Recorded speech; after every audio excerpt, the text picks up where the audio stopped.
Hello and welcome to the Golden Wheel Tavern. It's so good to see you all again today.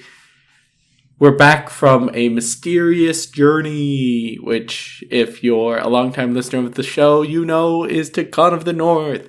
Yes, it's time for that yearly discussion that we do every year, hence why it's a yearly discussion. Really nailing it. Really. Mm-hmm. So, once again, as I said, Con of the North, our yearly trip. We're back from it. And this year, we actually took little, essentially, reviews of each day. Day 1 and Day 2. We're going to discuss Day 3 after that. But right now, here's our discussion from Day 1. This was recorded live from the con. These are files from deep inside the boundaries of the Con of the North. What you may hear may be disturbing. Viewer discretion is advised. Or rather, listener discretion is advised. Live at the con is kind of a lie. We're live near the con. Yeah, we're not at the con right now. We're live less than a mile away from the con. Yeah. So, Day 1 of the con. Because this is our yearly talking about Con of the North. Mm-hmm. So, Day 1 of the con.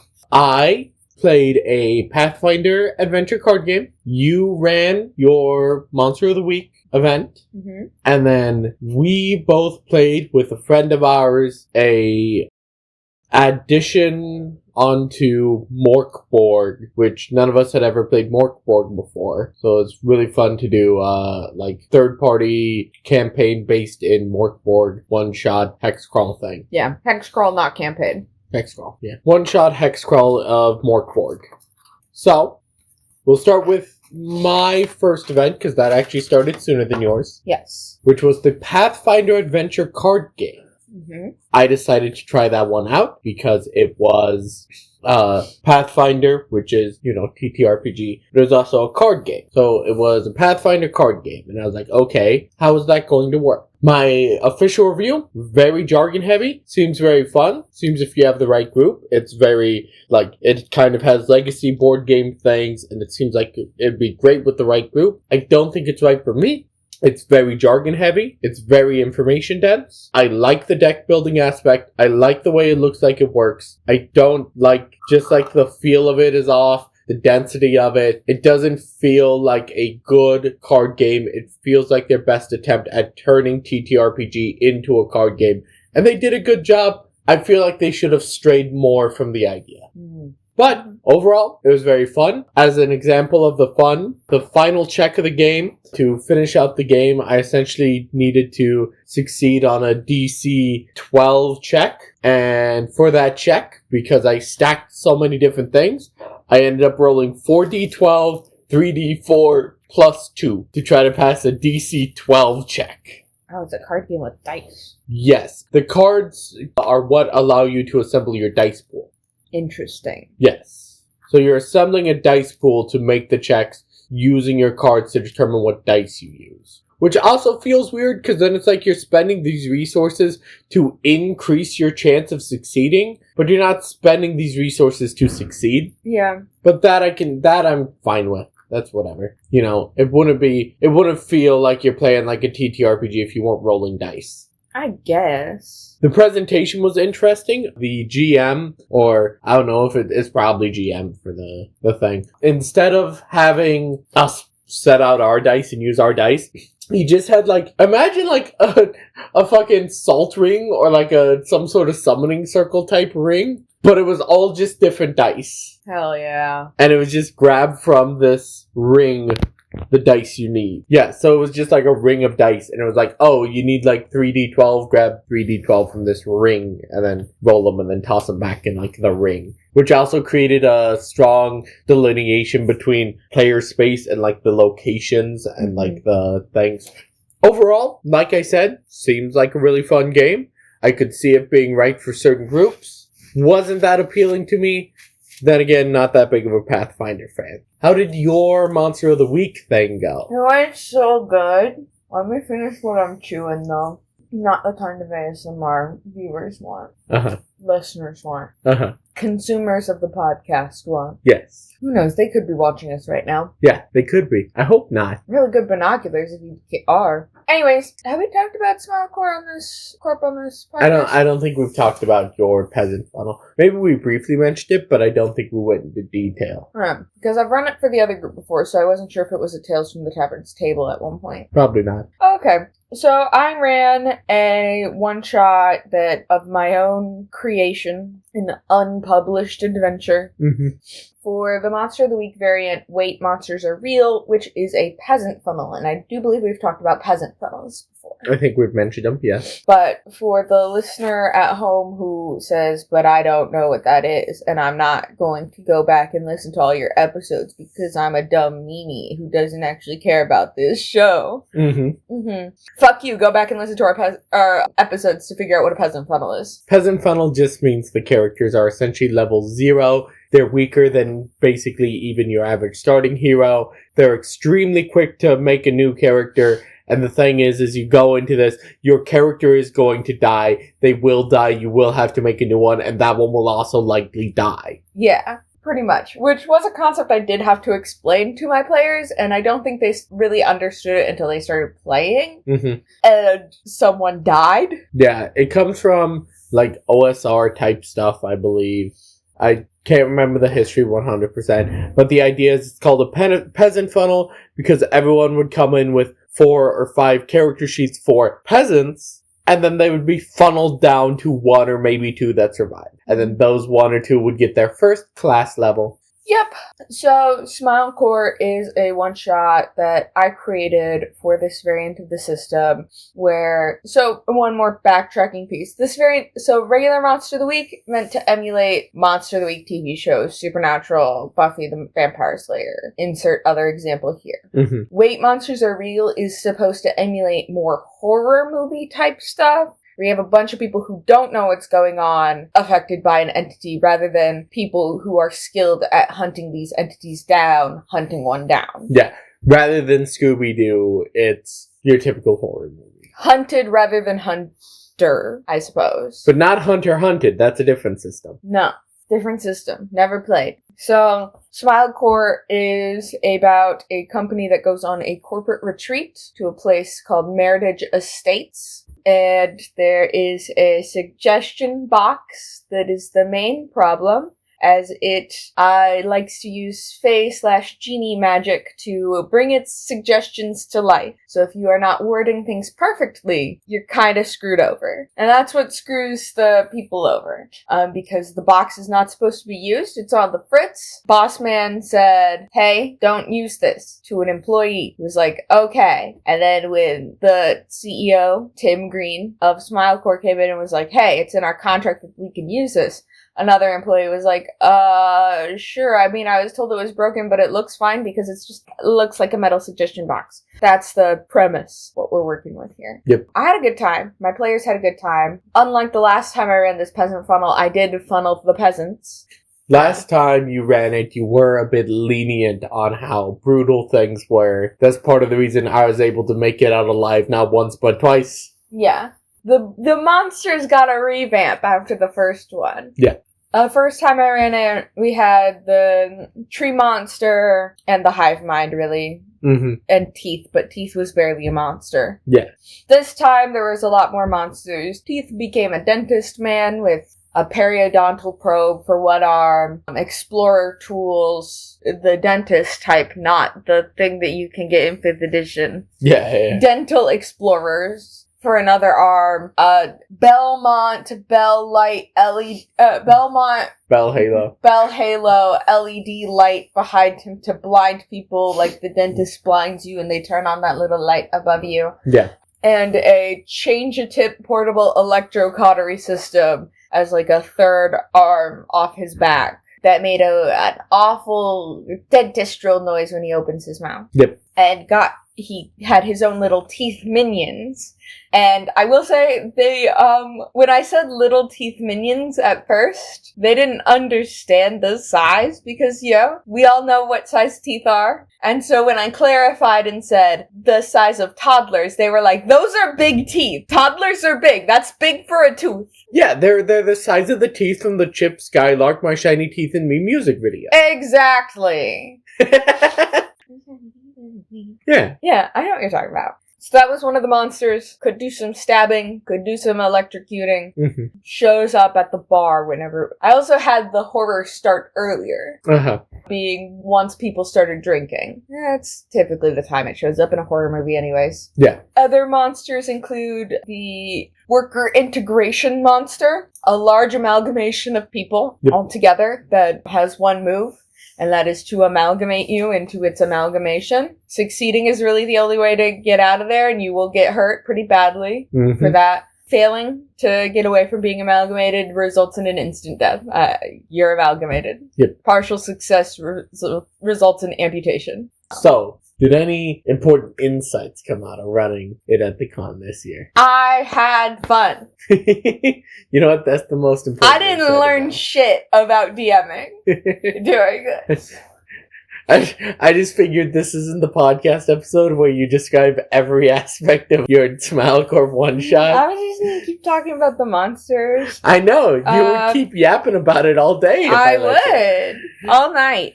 It's 1 at night. Or in the morning. Yeah. 1 at night would be early afternoon. Yeah. So it's 1 in the morning. Yeah. No, it was good. I think my group all really meshed well. When you're DMing for strangers, it's kind of hard to know what the vibe's gonna be. Yep. And, like, if you're getting, I don't want to say good quality players, but good quality players. Yeah. No offense to the one guy from last year. I'm not going to name names or name a specific event or anything. But when we were at a table last year, there was one guy that when he got up and left from the table and never returned, we all kind of sighed a breath of relief. Mm-hmm. And you never know if you're going to get one of those players. So, like, there's always, like, that bit of nervousness coming into it, but it seemed like everyone was pretty chill. And I did have a good turnout, despite the fact that the weather decided to start blizzarding right before my one-shot, which is very homophobic of it. The weather did turn sour here in the middle of the day today, but since we were in one building, it's essentially everyone just stayed in that one building until the storm had passed. Yeah. The biggest problem is people who were still coming there since this was the first day of the con. Yep. But no, 4 out of the 5 people who signed up showed up. Yep. And because of how a peasant funnel is, if someone were to show up late, great. Half of this game is just introducing new characters. Yep. So that allowed you a lot of flexibility and whatnot, which is good. So, I mean, peasant funnels are, if you're a DM looking to get better at introducing new characters on the fly and moving the spotlight around constantly, do a peasant funnel. There we go. And then our last event of today that both of us were in, hex crawling through the abyss of hallucinations. Yes. Which was an add-on, third-party add-on for the OSR game Morkborg, which is a, like, Swedish Black Death Metal inspired OSR game, where original Morkborg is very much based in that idea of, like, nihilistic absurdism in a way. Life is inherently futile and cheap, and therefore death and decay and puerile things are humorous because they are absurd, right? This leaned more into the absurdist nature of it. Of course, going in, we and our friend had never played Morkborg. Yeah, I really didn't know much about the system other than the fact that the book looks fucking cool. Yeah, prettiest readers, book you'll ever see. Go look at the Morkborg book. Every page is a work of art.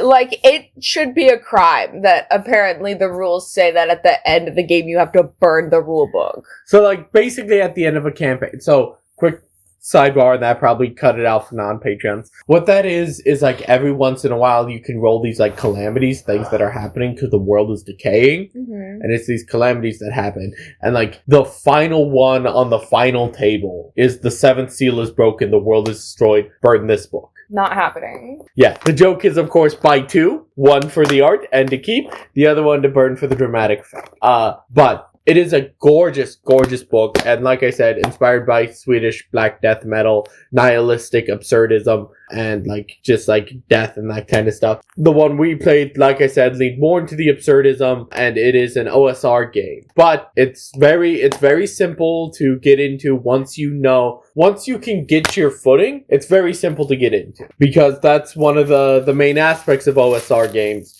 is they should be very simple to get into. Because also, it should be very simple for your character to die, and you have to roll up a new one. So character creation is usually fast, somewhat light. Mm-hmm. Actions are usually, either limited or, very much just, say what you're gonna do. The DM's gonna tell you what to do about it. Mm-hmm. That kind of stuff. And I do want to say one interesting thing about character creation is that it is possible to die before you start playing. Yep. Which happened to both me and the other person who was the same class as me, follower of the left-hand path or whatever. Yep, because this add-on added in classes, because Morkborg is classless, but this one added in classes, and the class helped determine your HP. It was toughness plus a specific die roll, but the thing is you could end up with negative toughness modifier and then roll low. Because Morkborg does something that D&D and a lot of the other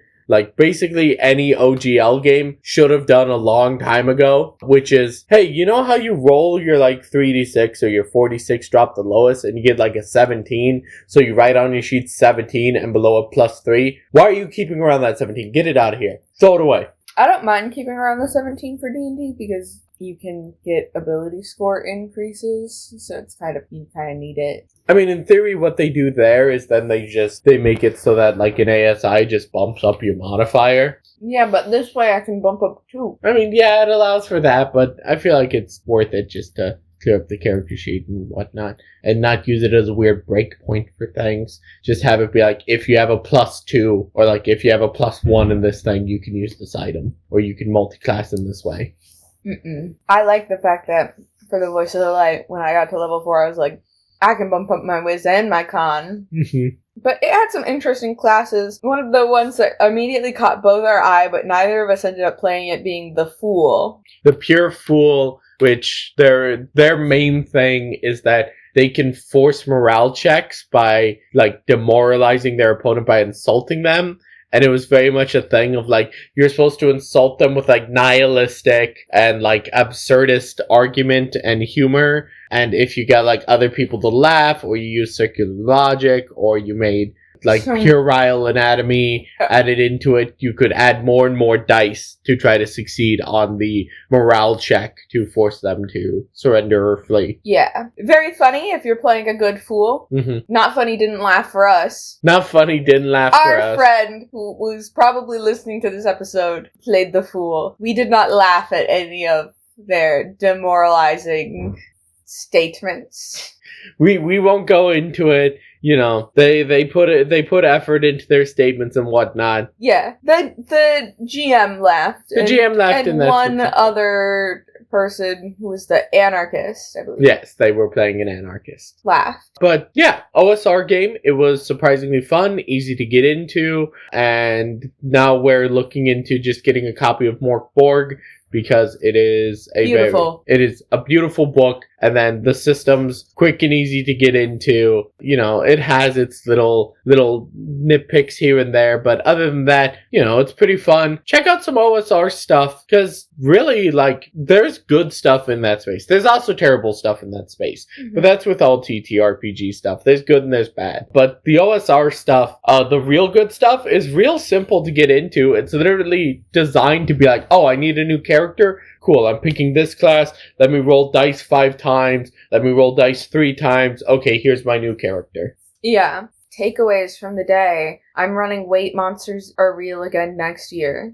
My big takeaway from the day, cut down on jargon if I'm working on a creative project. Both the hexcrawl character sheet starting, looking at the class and whatnot, they're until you got your footing, it was like reading Greek, looking at everything on that sheet, looking at everything in like the class list. I was just like, yeah, bud, 100%. I know what's going on here. And the card game, the Pathfinder Adventure card game, like I said, fun, looks fun. I played it. It was fun to play. So much jargon. I have buddies who play Magic the Gathering very often and play other card games as well. And basically, I did a very basic test of, here are some jargon terms. What do you think they mean? Because your jargon has to be just like generally grokkable, right? Someone who plays a lot of card games, yeah. Someone who plays a lot of card games should be able to intuitively have an idea of what those words mean. Neither of my buddies had any idea what, other than like discard, and they could kind of figure out what banish meant. I feel like you now feel like how I feel every time I step into the Magic the Gathering space. Yeah. Magic the Gathering has so many terms, but like, it kind of gets away with it because they've been released slowly over time. That if you're someone who's been playing for a while, it's not like, oh, here's 15 words to learn all at once. It's, yeah, you've been playing with these 5 words, and in this set we're introducing 2 more words. And in this next set we're introducing another word, which is kind of similar to one of the old words, but slightly different.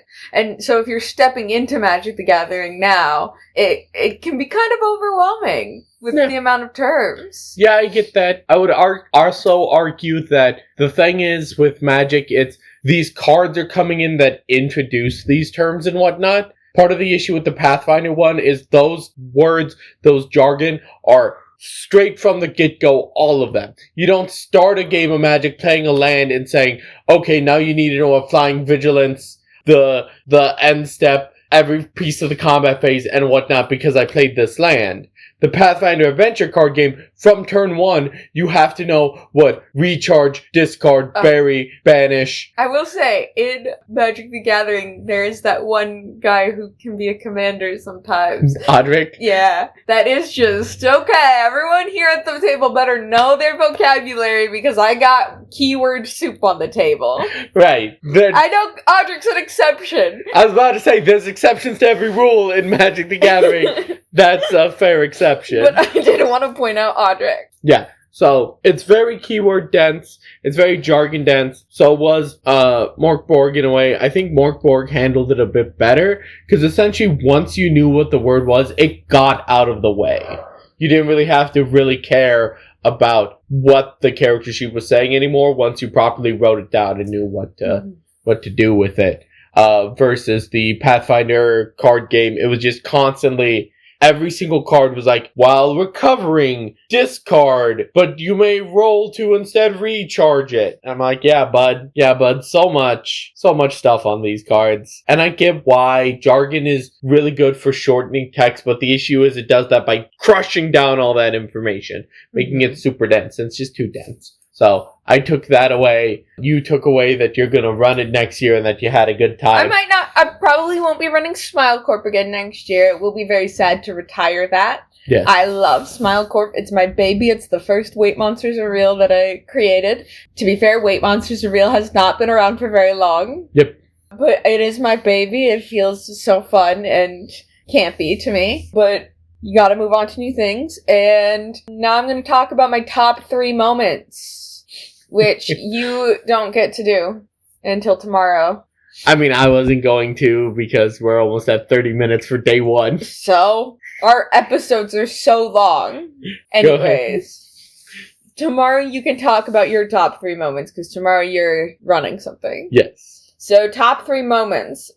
First one, off the top of my head, when the first monster appeared, one of the characters, Leroy, he was drunk, he had a multi-tool, and he wanted to try and get an arm off of the dentist. He wanted to try and get one of those dental explorers. He wanted to check it out, see how it was attached and all that. He did die in the process. He got stabbed by a dental explorer multiple times, electrocuted by a change-a-tip portable electrocautery system, blinded by a Belmont Bell Halo LED light, and also his final death was the periodontal probe going straight into his eye socket. Right. Stuck out, first death of the game. I don't know. Sorry, I got distracted by your notification. Yeah. Second highlight of the game. So one of the monsters was a hive mind type of monster that affected technology.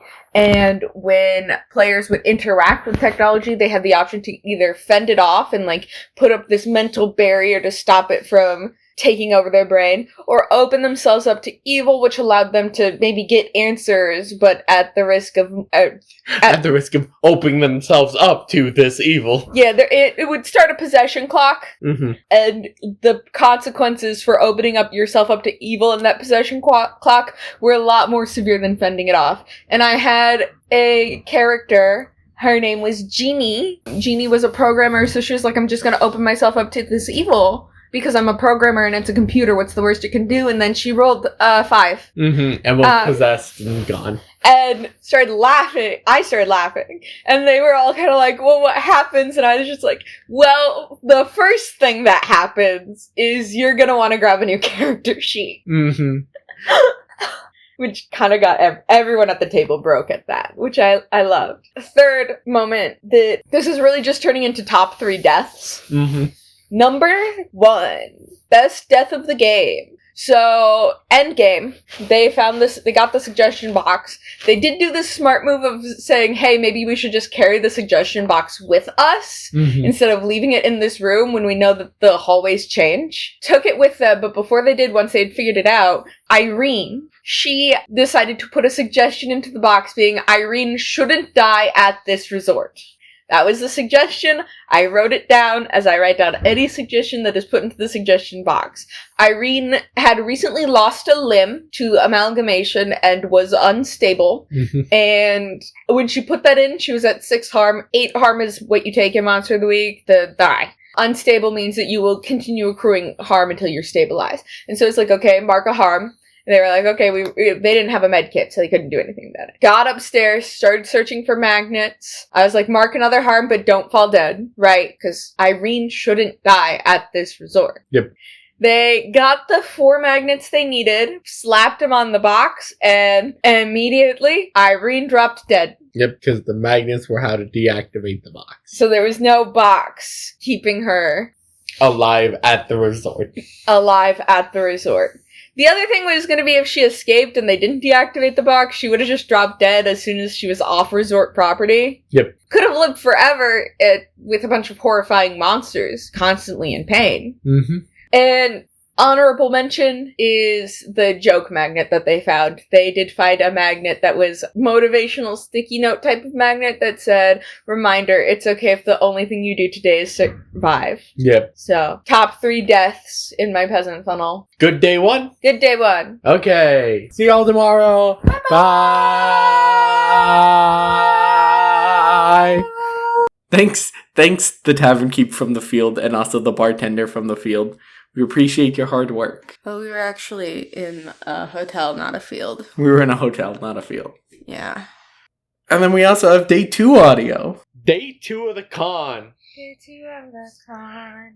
Sorry, was there a day 1 of the con song that we didn't get? Or Sorry, that's only for super extra tier Patreons, which is to say people who come up to me directly and give me $5 directly in cash into my hand. One of our listeners is gonna do that, and you're gonna be like, "Why are you handing me $5?" And then they'll remind me, and then I will sing the day 1 of the con song. Okay.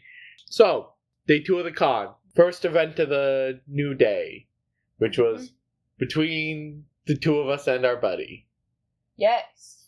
Long-time listeners, people who have listened to our previous episode, or our other previous episode about Con of the North. This is time that we talk about our annual Savage Worlds campaign. Yes. Our Savage Worlds campaign that meets up once a year. Yes. It started out with a book cipher. Started out with a book cipher, which was interesting because we were handed this cipher. We were trying to figure it out. You actually had the idea at the start. My brain, I was like, this is a book cipher. I've seen them. I've seen Sherlock, the TV show, the really bad one that BBC produced with Benedict Cumberbatch as Sherlock Holmes. There was a book cipher in that, and they had to use like a tourist guide or whatever. And then my brain immediately went, no, that's stupid. Why would that happen in a TTRPG? Throw out the idea. So then we were trying to figure it out, and like there were multiple different suggestions, but they're immediately disregarded because it was like, okay, but it can't be just a Caesar cipher because these numbers go up to 200 something. That doesn't make any sense. Oh, is it this kind of cipher? No, because all of these are groups of 4. We were looking at different things and whatnot. Then we came to the realization, book cipher. What book, though? On the paper, there was a little symbol of a star, some cipher code, little symbol of a cross, some cipher code, and then a heart, and then a message. Mm-hmm. And we were looking at it, trying to figure it out. We were thinking, okay, maybe Bible. Because the DM was helping us along and was like, yes, pagination, what pages, what things are on is super important, and you need to get the exact copy. Unless you aren't using page number in your book cipher. So what could you use that wouldn't use page number? And then we looked at it and we're like, okay, you could in theory use a Bible, right? Because then you would have book of the Bible, chapter, verse, word, right? You could do a book cipher that way. And we were trying to figure out, what Bible would it be, like a King James Bible, or would it be like a Gutenberg Bible? What translation? And then we continued working on it. And actually our friend kind of just threw out an idea there of that it was a star, a cross, and a heart. So he mentioned just the phrase star-crossed lovers. And we're like, oh, Romeo and Juliet. And then the DM slammed a copy of Romeo and Juliet down on the table. Yep. So they kind of just threw out an idea there, and it turned out to be right, which was really good. That worked really well. Because you and I were definitely brain powering, putting all the pieces in, that kind of stuff, getting everything in order. Mm-hmm. And then our buddy was able to kind of toss in a last piece by just saying what was on his mind. And we got it figured out. And then you and I had a little side quest while the GM and our buddy had a conversation about the rules of the game. You and I just sat there going through Romeo and Juliet, being like, okay, act 1, scene 4, line whatever, word you whatever. Did that. I wrote down the words as you said them. Yeah. I sat there thinking, man, it would be so cool if one of us was just like, oh yeah, I know Romeo and Juliet by heart. I can just stare at these words and go, yep, blah, blah, blah, blah, blah, blah, blah, blah, blah. Yeah. I also thought about that briefly. But yeah. And then we also helped the GM because some of his things were incorrect and therefore needed correction, which we found out because we went through and did the full cipher. After we did the full cipher, he was like, oh, and you guys don't need to do the full cipher now that you know what it is. I kind of just give you the thing. And we were like, we already did the full thing. The thing is, it took the amount of time it took for them to have a conversation was the amount of time it took for us to crack the cipher. Yeah, do the full cipher, which, honestly, if it was like 3 pages of that cipher, we would have spent like 2 hours just like me going through, okay, it's this, you write it down, okay, it's this, you write it down, okay, it's this. Because, like, that's awesome. Yeah. I'd love to do that sort of thing. So, and a lot of the session was just that sort of thing. It was a lot of puzzle solving and whatnot, but that was fun. Yeah, it wasn't really a combat-heavy session as we've seen in other sessions of this once-a-year campaign, which was fine by me. Yeah. Because I was the only fighter in the party. And my shooting was a D6 because I was not I was the driver. I'm not a fighter. Yeah. We didn't have either the retrieval specialist who has somewhat decent gun and then the meat, the bulk, which is the fighter, the one who can fight well. So it was really puzzle heavy, but it was fun. Yeah. We had a good time. Nothing too crazy happened, but overall it was a surprisingly enjoyable session, and we're excited for the next time we get to meet up with our Savage Worlds group. Yeah. Next year. I will say, I didn't do anything particularly impulsive that session. No. Because the first year I just jumped in the car and started flooring it across the lawn. Yeah. And the second year I started shooting a shotgun down a metal tube of a hallway. You just didn't really have a good opportunity to. Yeah, there wasn't really a good opportunity to just impulsively be like, oh, doing that.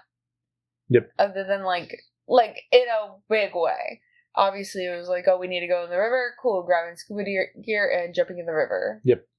It was all pretty interesting, pretty fun. It was all puzzle solving, and there were a couple times that it was like, oh, you've solved this part of the puzzle, go out, get this part of the puzzle, go back, use this last part of the puzzle type thing, and it kind of fit together in an interesting way. And it was pretty fun, and it allowed us to use our brains. So, honestly, really good. Yeah. Gave me some decent ideas for puzzles and how to make them work. And the DM did something that I really like, although I typically run it a bit differently, which is don't just make a puzzle and hand it to your players and say, well, have fun with that, and then just step away as a game master. If your players are struggling or having a hard time, give them guidance in some way. The way I always run it is if you're in a puzzle, you can almost always make a check to get a hint, get a pointer in some direction. Mm-hmm. So then next on the list of things we did, mine technically started before your next thing, unless there was anything else you want to say about the Savage Worlds. I play tested a project I've been working on, a small TTRPG project I've been working on called Gravebringers. It's about you are not heroes, you are not adventurers. Adventurers go into dungeons and get killed by monsters. You go into dungeons to retrieve their dead bodies to be brought back for a proper burial. That is what you are. You are not the hero, you are not the adventurer. You are someone just trying to get a payday by going into dungeons, finding the dead bodies, and bringing them out. That is what I ran. I ran it as a playtest. Overall, it went well. It went faster than I thought. And it gave me some useful insight into the game. I'll probably get into more detail in that if we ever go into discussion about the game itself. But I think playtesting it was a good, important step. Playtesting it at a con was a good, important step. I got decent feedback. It went fairly well, in my opinion. Everyone said they enjoyed it. They liked the loop, and they gave pretty good, actionable feedback. Only one of them took the full paper set with them of the system, so I don't really know. But, I feel like I learned some things. I ran another game at a con, which is an experience that is interesting and enjoyable. Next year, honestly, my plan, right? I'm putting this out into the ether. Next year, bring another game to be play tested. Right, but this one will have a long and actual, well worked on. Gravebringers was well worked on. I put time and energy into it, but this one will be, starting when we get back, basically. Work on it regularly and have it ready by next year. And That's the goal. So, that's the goal for next year. So, then that goes to you and your stinky Second chief. Savage Worlds game. Yes. Set in a third-party setting called Rune Punk. Rune Punk. Which setting, kind of cool. How punk? The story itself didn't focus on punk themes necessarily, but also whatever the story was, it got forced into a fourth of the amount of time it was supposed to have. Mm-hmm. So it was possible that it was way more punky in the beginning. Mm-hmm. I only know all this stuff because I was hanging out in the DM only area. Mm-hmm. Even though I'd already DM'd my game the previous day. I was hanging out in the DM only area because I had the correct tag to get me in, and I needed a place to just chill that had plugins available. And this woman comes in and we're talking, and she's talking to me about how she was supposed to be running 2 separate sessions, 4 hours each, back to back as one whole thing, but just because of the way the con schedule worked out, they were only able to give her 2 hours, so her 8-hour game got turned into a 2-hour game. And I did not realize that I was in that game that she was talking about until I showed up to the table and saw she was the one DMing. Mm-hmm. And it was okay. I've never played in a kid-friendly one-shot before. Mm-hmm. I did not realize going into this that this was a kid-friendly one-shot. Uh-huh. I just kind of saw punk. I saw the words rune punk and savage worlds, and I was like, sure. Yeah, rune punk sounds really cool. I am always bothered when something is blank punk and they really just mean blank core. Well, it wasn't really rune core. Like, the setting itself has punk themes, but... Okay. Anyways, as it was it was an interesting one-shot. I will say that. I liked the DM. It was really weird because one of the players was, like, trying to co-DM with her, but was also, like, a player. So it felt like she had a second DM there to be a DM PC. But I don't think that they were supposed to be, because occasionally she would have to remind them, hey, don't metagame. Yeah. And it was never anything, like, super overtly terrible metagaming or anything like that. Yeah, never super terrible or anything like that. There was just, like, a really weird vibe amongst the players at the table. And I feel like this kind of falls into, like, what we were talking about yesterday with, like, the you never know what you're gonna get. And the vibe was just so... I cannot stress enough how weird the vibe was. But, you know, the DM herself, she was doing the best with the time she was afforded. And we did manage to get through, like, a good bit of the adventure. We didn't get quite to the end. But we did manage to, like, push through a lot of it. Yeah. And she did mention that, like, yeah, we ended up skipping a lot of the adventure, but, like, have to cut some things. I don't know. I don't think I would necessarily want to play with all of those people again. I definitely wouldn't mind playing with that DM again if the other guy was in there. Okay. Interesting stuff. Any important insights? Yeah, it's fine to say no. Maybe sometimes sharing everything about the thing you are working on with someone close to you who will also be in the thing isn't always a great idea. Depending on how well that person is at not metagaming and not trying to DM over you. Okay. And then our last event for the day, which was once again the two of us playing It's together. supposed to be one of our friends too, but unfortunate things happen. Yep, unfortunate things happen. We won't go into that. This was a system designed by the DM of the system. So basically, we were playtesting something someone else had made. And this was called Mechanized Body. Is the name of the... Yes. The specific thing was Heat 1 Dead Gun is like the thing we were playing. Like the name of the campaign, one I guess. shot. The name of the one shot. And it was a mech TTRPG. A mech deck builder TTRPG. But because it was playtest, there weren't decks. There was just like an Excel spreadsheet. It was kind of weird, and it was fun. It was fun to play. It was definitely, the character sheet was too information front loaded for the DM to just be tossing it onto players that hadn't played this system before. But also, that is partly a problem with me, because I wanted to understand everything that was on my sheet. But I just couldn't. There wasn't time to go through everything that was on my sheet. And it was like, I'd see something and I'd be like, but what does that mean? What does that mean? What does that mean? And you actually gave me a critical insight to my enjoyment.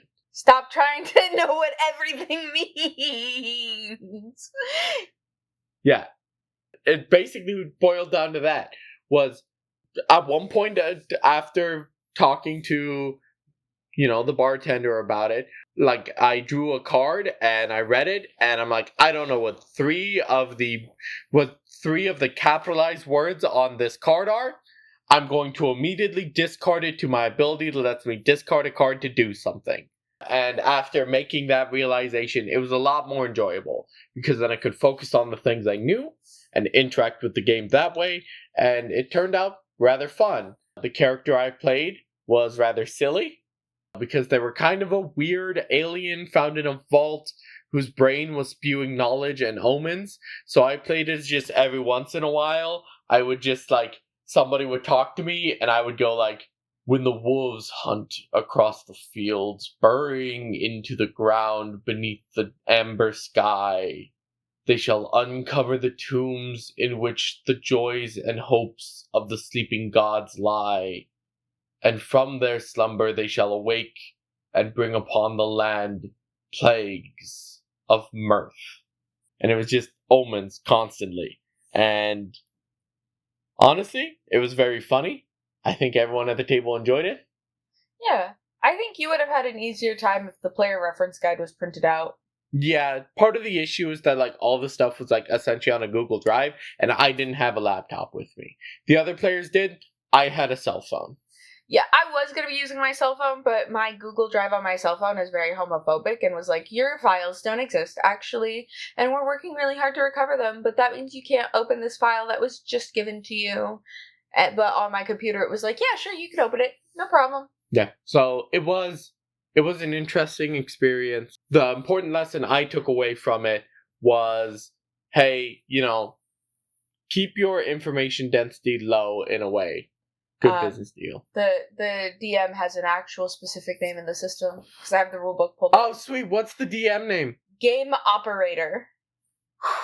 That is too close to Game Operations Director. Nah, it's adjacent, but I don't hate it like Game Operations Director. Yeah, Game Operations Director is you're definitely cramming it in there to get the specific acronym. Yeah. It reads you a portion of the book where it just tells you what the game is kind of about. Mechanized Body blends aspects of trading card games like Magic the Gathering with tabletop role-playing games. It assumes players are somewhat familiar with both. If you aren't, though, there are plenty of resources available online, some of which are mentioned in the foreword of this book. Mm-hmm. So, it was a fun playtest. We both had fun. The combat was all about, like, tactical positioning in a way. Yes. Because it was about controlling points. Yes, the specific mission we were doing was a control mission, he said.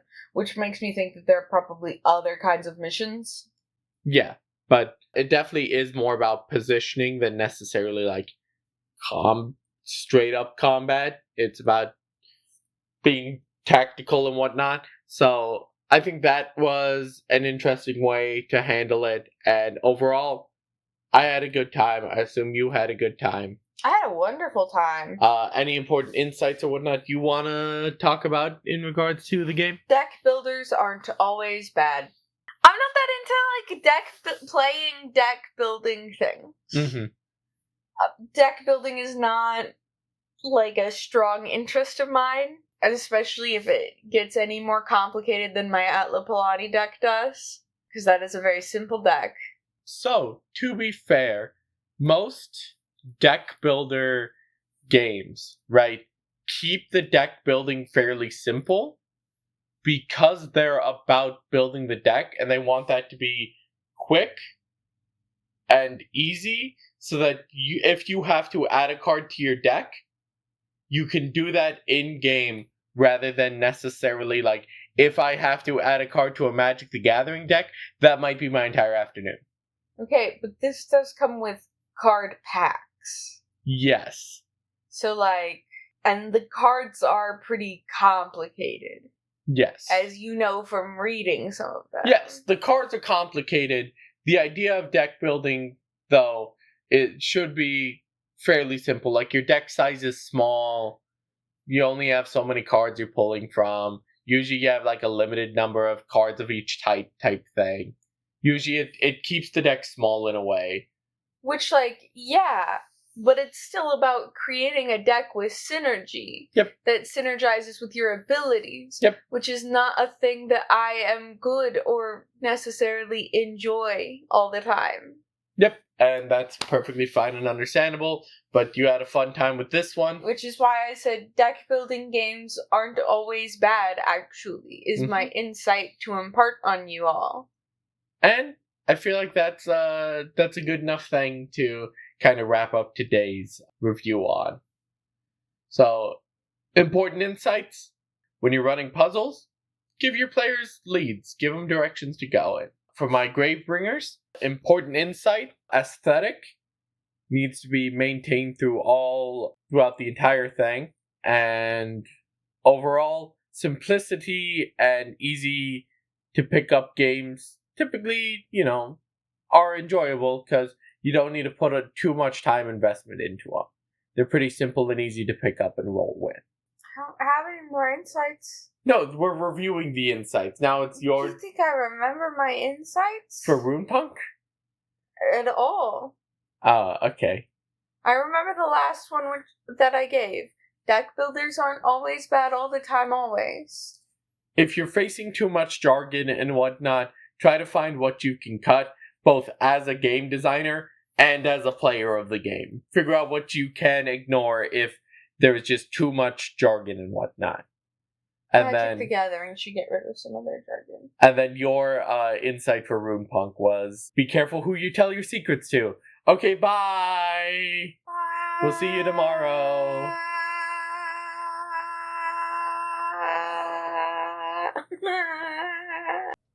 Cool. And then there was day 3. Which we didn't go to Con of the North. We kind of skipped out on day 3. There wasn't a lot going on our schedules, and our friends weren't going. And we slept in late. Yeah, because we stayed up late. Yeah.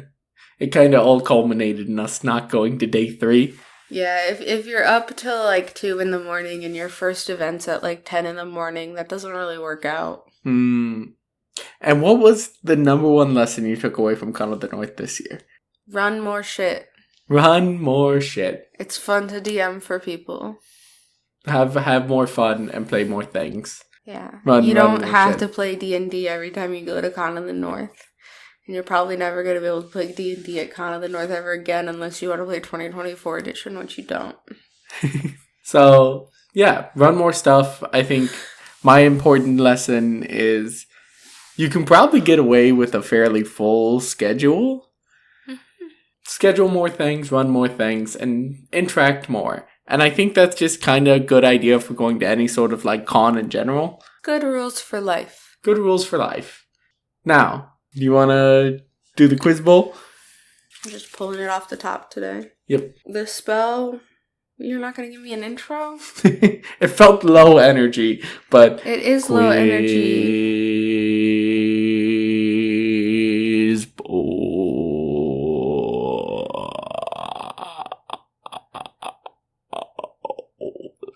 It's low energy because you got me sick. The spell Meld into Stone allows you to remain merged within stone for up to how long? An hour. No. 10 hours. No. 24 hours? No. 8 hours. Yeah. Nailed it. First try. In what early TSR periodical did the rules for the Ranger and Illusionist class first appear? Dragon. No. No? No. Huh. Mediocre Rules Weekly. No. I can give you one hint. Oh? TSR. TSR Monthly? The Strategic Review. The Strategic Review. TSR. TSR. What is the term for a drow that have been transformed by Lolth into Strider. spider-like? Don't interrupt me. You lose a point for interrupting me. No. You're at -1 point. Actually, no, I'm at 0 because I get the question right, so it balances out. No, you don't get the point for getting the question right. If you interrupt me, you just lose a point. No, it just means I have to wait, 10 seconds before buzzing in? That's the Jeopardy rules if you try to buzz in before the question's completely read? No. Oh, okay. You're at -1 point. Good job. In what 1982 murder mystery module will the killer strike again and again, according to a preset calendar, if the party does not intervene? Murder at Markov Manor. No. L2, the assassin's not. Oh, okay. The adventure you don't run for furries. I was about to say. So, overall, Con of the North was great fun for both of us. But if you want to hear, more from us, as in the cold intro, cold outro, the uncut versions, whatnot, you can go to our Patreon at patreon.com/thetavernkeepsguide. If you want to support us non-monetarily, the best way to do so is to tell somebody about the show. Really, honestly, growth is the most important thing, and telling other people about it is the best way to help us grow. If you want to support us through online means, you can do so by going to Mastodon, Blue Sky, or Tumblr and finding us there as either, I believe it's the Tavern Keeps Guide on all 3 of those. Dice Talk on Campus Tumblr, does. it's the Tavern Keeps Guide, but blog, but better. Or No, something. that's your version of it, which you don't post on very often. You don't post on yours very often. I either. post on mine about every 2 weeks. I don't believe you. Those are the episode announcements. Also, I posted recently about the spell sending. If you want to hear my hot take on the spell sending and what it implies for the lore of all of Dungeons and Dragons, you can check out the Tumblr. Sure.